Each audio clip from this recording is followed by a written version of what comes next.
দেশের সিরামিক শিল্পকে বিশ্ববাজারে আরও ভালোভাবে পরিচিত করাতে ঢাকায় চলছে 4 দিনব্যাপী আন্তর্জাতিক প্রদর্শনী সিরামিক এক্সপো বাংলাদেশ 2025।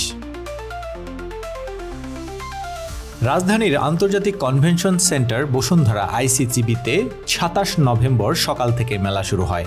মেলায় রয়েছে বৈচিত্র্যময় ভবিষ্যৎমুখী ও টেকসই সিরামিক পণ্য। আছে টেবিলওয়্যার থেকে শুরু করে শিল্পের কাঁচামাল সহ নতুন নতুন উদ্ভাবনী প্রযুক্তি।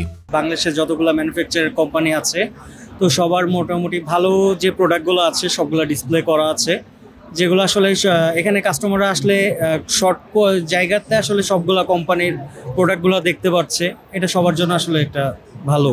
অ্যাকচুয়ালি বরাবরই হচ্ছে সিরামিক এক্সপো যেটা হয় সেটা অনেক বড় করে হয়, আর আজকে তো ফার্স্ট ডে, সো কাস্টমারগুলো অনেক বেশি দেখছি, তো আশা করি যে ভালো যাবে।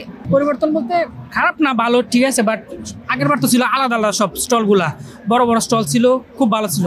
আসলে কথা আমরা তো আসি গিফটের জন্য, গিফটই পাইতাম, সব কিছু মজা হয়তো ভালো হতো।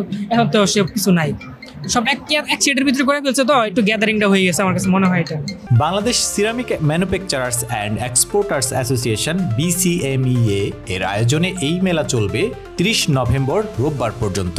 এবারের এক্সপোতে বাংলাদেশ সহ 25 দেশের 135টি প্রতিষ্ঠান ও 300টি ব্র্যান্ড অংশ নিয়েছে।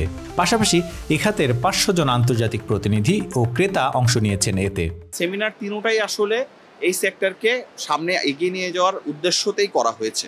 একটা হচ্ছে গিয়ে এফিশিয়েন্ট এনার্জি ইউসেজ। আমরা জানি যে আমাদের সিরামিক ইন্ডাস্ট্রিটা আসলে প্রচুর গ্যাস নির্ভরশীল এবং এনার্জি কনজাম্পশন অনেক হাই। তো সেইখানে কিভাবে আর একটু এফিশিয়েন্ট হওয়া যায়, আর একটু লেস এনার্জি, বিকজ আমাদের দেশে এনার্জি ক্রাইসিস আছে, উই অল নো দ্যাট।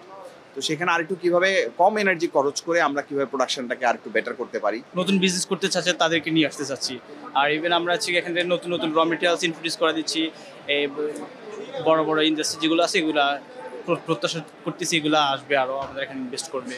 বর্তমানে 50টির বেশি দেশে বাংলাদেশের সিরামিক পণ্য রপ্তানি হচ্ছে। এর মাধ্যমে বছরে আয় হচ্ছে প্রায় 500 কোটি টাকা। সব মিলিয়ে এই শিল্প খাতে মোট বিনিয়োগ দাঁড়িয়েছে 18,000 কোটি টাকার বেশি। প্রত্যক্ষ ও পরোক্ষভাবে কর্মসংস্থান হয়েছে প্রায় 5 লাখ মানুষের।